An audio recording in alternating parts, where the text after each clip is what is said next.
Hello students, आज हम पढ़ने जा रहे हैं शक्ति के स्रोत।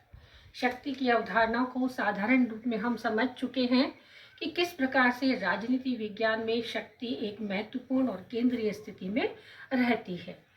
आज हम उसके स्रोतों के बारे में जानेंगे। तो पहला स्रोत है ज्ञान। कि शक्ति तब इम्पोर्टेंट होती है जब हमें उसके बारे में पूरी जानकारी हो। जानकारी के साथ साथ उसमें नेतृत्व की शक्ति होनी चाहिए, इच्छा शक्ति होनी चाहिए और अभिव्यक्ति की शक्ति होनी चाहिए। ये तीनों चीज़ें मिलकर उस ज्ञान को समृद्ध बना देती है, जिससे शक्ति एक परिचायक बनती है अपना प्रदर्शन करने हेतु। अगला स्रोत प्राप्तियां हैं। प्राप्तियों का अर्थ होता है भौतिक और सामाजिक प्राप्तियां। कि भौतिक स्थिति में आपके पास कितना धन है या कितना सामाजिक आपका समाज में आपकी प्रतिष्ठा है। तो धन और सामाजिक प्रतिष्ठा मिलकर किस जाति में आपने जन्म लिया है, किस परिवार से आप लोग संबंध रखते हैं, ऐसी बहुत सारी चीज़ें जो भौतिक रूप में हमें दिखाई देती हैं, वो प्राप्तियां शक्ति का एक महत्वपूर्ण स्रोत होती है। संगठन संगठन का अर्थ होता है कि जब जब जुड़ाव मजबूत होगा, शक्ति का प्रदर्शन भी मजबूती से देगा। तो संगठन में विभिन्न प्रतिद्वंदी मिलकर जब एक बड़े संघ का निर्माण कर लेते हैं, तो वो संघ ही एक शक्ति का परिचायक बन जाता है। जैसे वर्तमान में हम उदाहरण ले सकते हैं कि किसान मजदूर संघ, किसान संघ, व्यापारी संघ, इस प्रकार के कई सारे संघ होते हैं जो अपनी शक्तियों का प्रदर्शन करते हैं।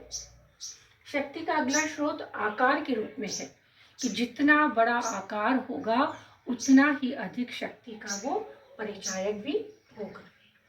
तो शक्ति सत्ता के रूप में भी देखी जा सकती है कि जब व्यक्ति सत्ता में होता है तो वो शक्ति का प्रदर्शन करता है, और यदि सत्ताहीन है तो वो शक्ति का प्रदर्शन चाहते हुए भी नहीं कर पाता है।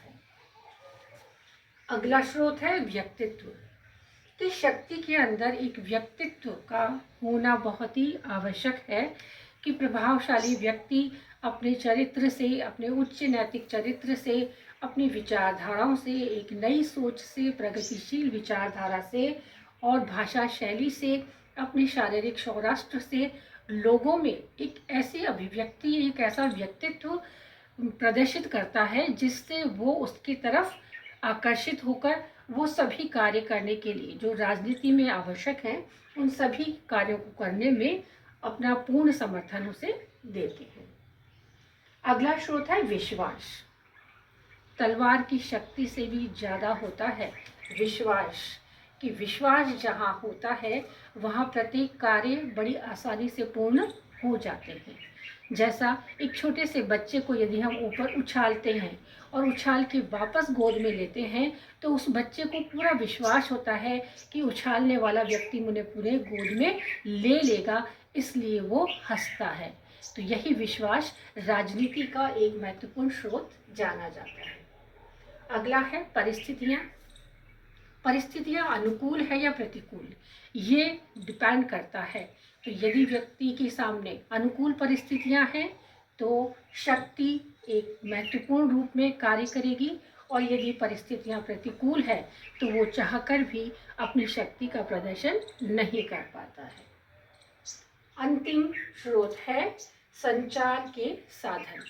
वर्तमान में हम देख रहे हैं कि कितनी तेजी से संचार के साधन, संचार के माध्यम से तेजी से बढ़ता जा रहा है, प्रगति होती जा रही है, और इंटरनेट के उपयोग को हम कितनी तेजी से, या डिजिटलाइजेशन को हम कितनी तेजी से अपना रहे हैं। ये सभी संचार के साधन शक्ति को और भी अधिक महत्वपूर्ण बना देते हैं।